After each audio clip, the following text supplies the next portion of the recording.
Asman with us right now.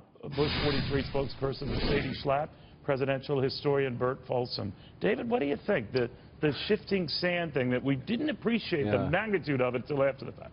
Well, they say that history doesn't repeat itself, but it rhymes. There's a lot of rhyming going on between 1980, what happened, that famous Gallup poll in 1980 that was done at the end of October, just a week before the election, showing that Carter was ahead by registered voters by 8 points, likely voters by 3 points.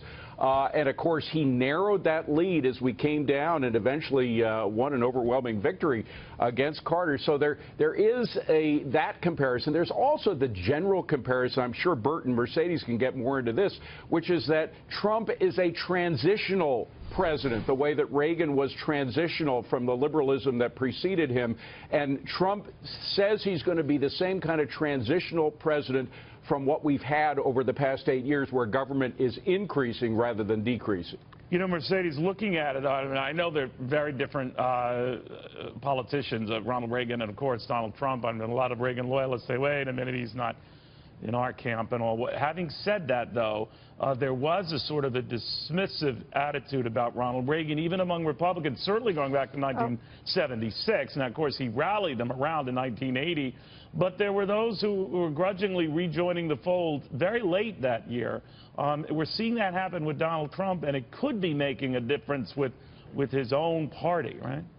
Well, that's true. And one of the interesting components about Ronald Reagan was the fact that he brought in the Reagan Democrats. This is very similar play that Donald Trump has right now, where he's bringing in independents, some of these Democrats that are crossing over because they're the part of that working class that they feel they've been left behind by the Democrats. So there is that sense of similarity. I do agree that he is this a bit of a transformational candidate in terms of some of these Republicans, this Republican establishment. If Donald Trump is able to pull this off, they are not going to be happy with this Trump victory. But at the same time, Trump is going to be able to bring in these, as I said, type of working class Democrats, those who haven't maybe voted in the past. That's very similar to what Ronald Reagan did in 1980. Yeah, and again, this is just a gut feeling I have, Burt, but seeing as I have a substantial gut, I think I can make it.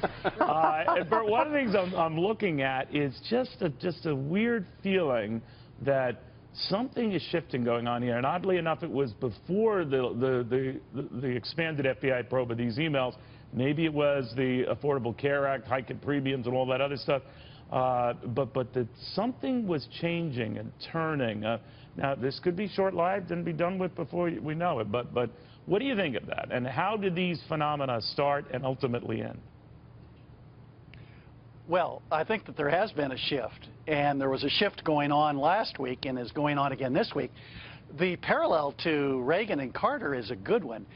One difference is that Reagan had his shift because he won the debate the week before the election. They only had one debate in 1980. People forgot that. You're right about that. That was just days before the election, but go ahead. Carter had tremendous overconfidence, as does Clinton to some extent, getting fireworks and preparing for victory. Carter thought he would win, and he had every reason to believe he could. He did well against President Ford in 1976. Remember, Ford said that the Soviet domination was not on Eastern Europe. And then Kennedy did well against Nixon in 1960. So the Democrats had tended to do better in the debates, and Carter thought Reagan was a lightweight. He learned differently that night of the debate.